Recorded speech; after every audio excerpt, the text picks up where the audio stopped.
Welcome back to another round of Basis Picks. Now, I want to apologize in advance. You might hear quite a bit of background noise on this one. Underneath the music, I've got a full house, loads of family around. So yeah, you might hear some banging on the doors. You might hear a lot of loud laughter. I mean, you know how we are. But there's a few fights on over the weekend that I definitely want to give my thoughts on and give my predictions. It's actually a very, very stacked weekend of boxing. So I know for a fact the breakdown on Tuesday is probably going to be a long one. I'm not going to do every fight, but I will address every fight I can remember. And I'll go into a bit more detail on some of the more key ones that I'm interested in seeing, and I hope that you guys are as well. As always, please like and subscribe, share with a friend, a colleague, a relative, enemy, an associate, and anyone in between. I appreciate it all. But for now, let's get into this weekend's action. Okay, so I guess the first one for me probably to speak about will be Diego Pacheco versus Jack Cullen. Now, the Matchroom card this weekend, I'm not gonna lie, since it lost its two main proper fights, we're gonna call them, Robbie Davis Jr. versus Liam Parrow, and Callum Smith versus Powell Stepien, sorry. Yeah, that card is just not looking great again, and there's no real way to dress it up. Even though Johnny Fisher's on there, so at least it will have a decent crowd for when he fights. But again, as soon as he finishes, the crowd's gonna dissipate like it always does after his fights. But we're gonna speak on Diego Pacheco and Jack Cullen. Now, it might be fair to say that this is actually a step up for Diego Pacheco, who's still technically a prospect, even though he's 17-0 at the moment with 15? I think it's 15 KOs. He has faced a lot of, I guess, good level journeymen, but at this point he is now fighting someone who is gonna attempt to win. Like, basically he's fighting someone that's English level, I would say. I'd say Jack Cullen's like an English level guy, realistically, just under the British, but he has ambition and he's not just gonna kind of lay down. This is probably going to be the first test where the guy's really coming to win, and you're in his backyard with his fans and his crowd, in and amongst it. So there's a lot of variables there. But I actually think Diego Pacheco is a monstrous talent. I feel like this is going to be, I don't want to call it his arrival fight, but this is going to be a fight where he shows that it's not just, journeymen and gatekeepers that he can put on a performance against. Now, the fact he forms with trains with Jose Benavidez Sr., I feel is going to put him in good stead. He's always around someone like David Benavidez and Jose Benavidez Jr., a couple others in that stable as well, but they're very sort of physical, very imposing, always boxer punchers, always looking to set up sort of that big shot to then be able to let off either a flurry or to let off that standard KO blow.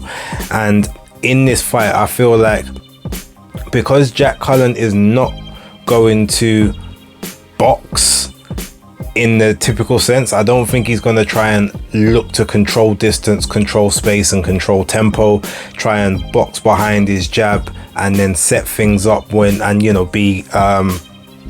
try to set things up in a way whereby Diego Pacheco's not going to see it coming. I've got a feeling that he's almost going to try and step on the front foot and be more sort of front foot and try and get inside Pacheco's range, just because of how sort of tall and rangy he is.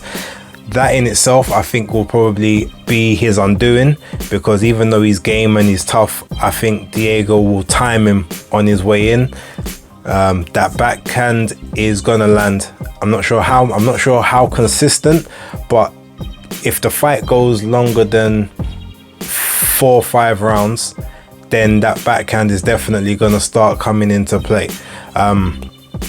I think the best chance for Jack Cullen is to sort of try and stay on the peripheral until closer to the end of the fight, get through the first half that way, and make Diego Pacheco more of a frustrated opponent, because him being young, he hasn't really learned how to manage those times where people are just being awkward and standoffish and tricky. He's always been able to get people out sort of within a good time frame.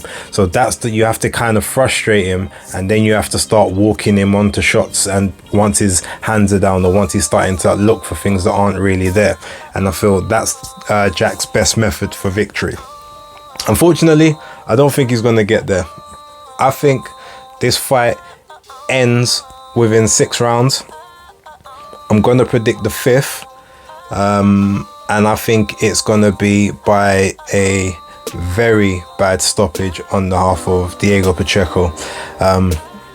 He could end up getting stopped on his feet, Jack Cullen, or he could end up stopped on the floor, but I can see a stoppage within 5 rounds.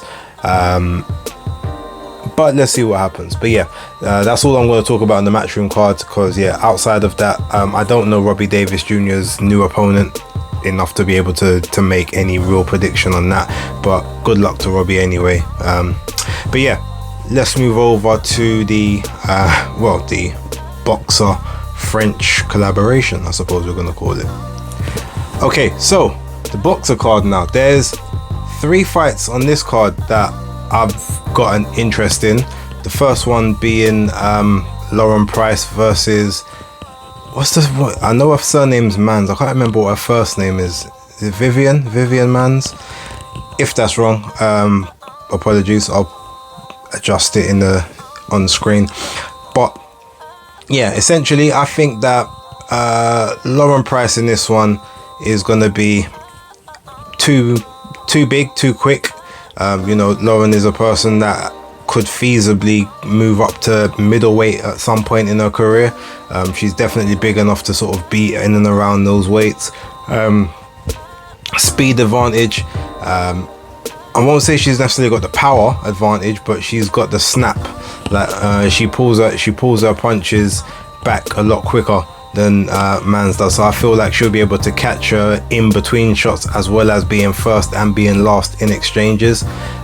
Footwork and angles I feel are gonna be on point in this fight as well. Realistically, I can actually see this one going to points, because her last fight, that even though she got a stoppage, it was a suspect stoppage, we'll call it that. But being that this is going to be in France, Mans is a French fighter, I don't think the referee is going to be as quick to jump in, especially as she's not really a person that just sort of takes a battering. Definitely not. She's game, she will come to fight, she will come to try and win this. So yeah, even though she lost the previous fight to Kirsty Bavington, I think that Lauren Price wins this unanimous decision, and I'm gonna go 9 rounds to 1. I feel that Mans might get a good round within the first third of the fight, possibly the first or third round, maybe maximum 4th, but anything after the 4th I feel is going to be all Lauren Price. So yeah, that's that one. Next we got Super Dan Aziz against Thomas Fury? I'm gonna call him Fury. Now, interestingly enough, Dan missed weight the first time by I think about 1.1 pounds.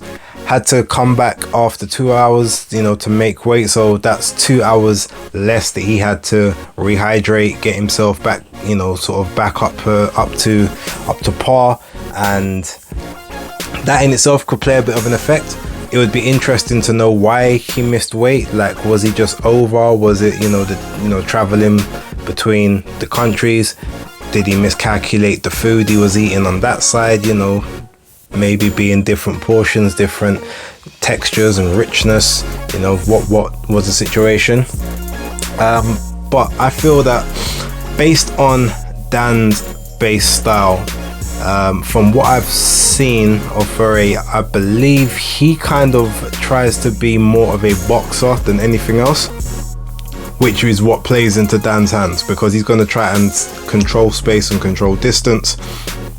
Dan is ultimately going to be looking to get underneath punches, you know, double jab and spring jab his way into range to be able to get Thomas onto the ropes and work away, you know, and make Thomas either have to fight him off, draining his energy while he's just slipping, riding, shooting shots.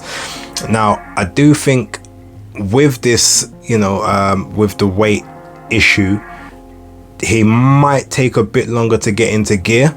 I think he may even look a bit cumbersome and a bit clumsy in the initial rounds. Some people normally look better on the you know, the last the early rounds, and then they sort of taper off towards the end. But I think Dan will actually end up getting a bit stronger as the rounds go on. So I think his first 2-3 rounds might be very, very clumsy and very cumbersome, but then after those 2 to 3 rounds, that's when I believe that he's really gonna, like, you know, sort of come into this fight and just start grinding out a victory. And over 12 rounds is what this fight will be for the European. I definitely do see Dan taking it late. So I'm gonna predict that Dan gets this fight within the 11th. So I'm going to bring 11th round stoppage for Dan. If that one doesn't happen, then it's going to be either majority or unanimous decision. I don't think he'll take him out in the 12th. I think it has to be 11 or coast. But yeah, and if it is a majority, even though one card would technically be a draw, I think Dan will probably take it. On my card, it would probably be like 8 rounds to 4, maybe 7-5. But yeah, Dan Azeez for the win. Okay, last fight on that card goes to Tony Yoka and Carlos Takam. Now, to me, this is a very good fight for Tony Yoka coming back, but I feel like he should have been back last year. I don't think that the time off is going to have helped him too much. Now, the benefit of this fight for Tony Yoka is that because Carlos is such a small guy compared to him, if he wants to just get through the rounds and try and, you know, work on his gas tank, make sure that everything is ticking as it needs to be, he can afford to box long with this fight. Don't crouch forward, don't keep your body within line, keep you know, more of a back step, use the jab, find the range, 1-2s, and just try and keep Carlos Takam out. Now that's going to be difficult because Takam is incredibly strong. You know, you're not just going to deter him, you're not going to be able to overpower him, and unless you can get maximum explosion on each shot that you hit him with, you're not going to stop him from wanting to exit that entry and that kill spot. But with Tony Yoka, I feel like he's got decent enough feet, he's got decent enough movement to where his strides, he can keep his strides long, and he can offset the smaller guy and just keep him at range. That's the way he has to employ this fight. Even though he will probably end up doing enough to win, I don't think that he will I don't think it would be in his best interest, basically, if he tries to fight this fight in more of a small man's fight like he does in others. He needs to use his height and his reach to keep Carlos Takam at bay and just grind this one out to a points decision, and then go again in the next one, you know, once you've kind of got that confidence back. So I do predict Tony Yoka as a points decision. There won't be any shenanigans with referees, you know, in terms of stoppages or anything like that. So yeah, I'm gonna go Tony Yoka on points, you know, and the main event of the Boxer meets France card. And last but not least, we go all the way across the globe, down under, for Tim Tszyu versus Tony Harrison. Believe this fight will be taking place like in the middle of the day, Sunday their time, and in US time I think it's something like, it'll probably be 11:30, 12 o'clock there. So we're probably going to end up seeing it 5-6 a.m. in the morning over here. No UK broadcaster at the moment, but it's probably going to end up on Fight TV, which is cool. I got I got my allowance for that one for this week, so that will be a fight I'm looking forward to. So how do I think this one breaks down? In a nutshell, Tony Harrison, as I've said before, like in terms of boxing skills, boxing ability, and just IQ, I don't think there's many better than him currently in the game. I think I would put him top 5 in the world based on ability and boxing, boxing knowledge, boxing nous. I also feel like he is almost reinvigorated himself off the back of, Alicia Baumgardner's current rise, whereby he's seeing that, I'm training her to this level. I still got these skills. Let's get back to where we used to be. Let's get back to those world titles. Now, on the other hand, you've got Tim Tszyu, the up and comer, who's basically done everything that's been asked of him. And he hasn't shined and looked amazing in every single fight, but in every single fight he's grinded, he's grafted, and he's got the job done. He's wore people down. He's a definite pressure fighter in his style, and in this particular bout, he stylistically has the biggest advantage over someone like a Tony Harrison, who is a textbook pure boxer, who wants to keep range, he wants to keep you on the outside, he wants to control the distance, he wants to control the pace. But Tim Tszyu is not going to allow him to do that. This is where Tony Harrison is going to have to bite down on his gum shield and employ some of his inside fighting. He's a very good inside fighter, and unlike a lot of pure boxers, he can not just box on the back foot, he can box on the front foot as well, almost like a boxer puncher. The only difference is he always looks to maintain his range and his distance. But this one, I feel as if Tony has obviously got the height and he's got the reach advantage, but because Tim is a lot more sort of squat and stocky, he may just be able to absorb a lot of the early work that Tony provides. And the biggest issue here is that Tony Harrison has fought twice in the last 3.5 years, since the end of 2019, whereas Tim Tszyu in that same time has fought 6 or 7 times. So he's definitely not suffering any form of ring rust. That being said, his style is almost like his style basically isn't built to last long term, but it also doesn't require you to be in the ring as often as someone like Tony Harrison, where you've got to maintain timing, you've got to maintain that gas tank, you've got to maintain movement. The IQ might still be there, but everything else kind of, needs to stay well oiled and sharp. Now, Tony's always had a issue with focus towards the back end of fights, especially when you start getting a bit tired, when you're facing people that are a bit more, front foot heavy, a bit more pressure fightery, switch off, half a second here, half a second there, bang, get caught with something, and then sort of allow the fight to go downhill from there.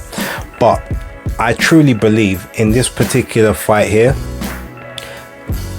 because Tony knows this is last chance saloon for him to be able to make anything of him. And again, with the success that's happened within his gym recently, obviously in the memory of his father as well, there's just something that's telling me that the skill level that he possesses over Tim Tszyu, the experience, and ultimately, again, he has a dog mentality. He may not always, stick to script, but he's got a dog. He can fight on the front foot, so he's not going to get bullied around the ring. He's got enough pop that you're not just going to walk through his shots, and he's got the IQ. He's got everything that Tim Tszyu doesn't have, except the hometown advantage and maybe just the will to keep pushing forward, But with that being said, stylistically, as I said, Tim Tszyu has the advantage, but I think that the skills is going to be what tells in this one. And we've seen from Haney Kambosos, you're not always going to, get guaranteed home cooking when you go away from home. So I do think that Tony Harrison will take this fight on decision, a very, very close decision, even a split quite possibly. But I do think that he makes this one work, and that then sets up Harrison versus Charlo 3, or Charlo versus Harrison 3, however you want to say it. But yeah, I'm gonna leave it there. You guys put your predictions down below, and thank you for watching. There's a few big topics that have been happening over the last couple of days. You've seen the Fury stuff. I'm gonna get into that. That video is gonna drop tomorrow. This one needs to drop tonight, because you know, everyone needs to have a chance to give their picks or whatnot. Again, if there was any noise in the background you might have heard, I apologize, but hey, that is what it is. Thank you for watching. But for now, it's Basis Picks locked.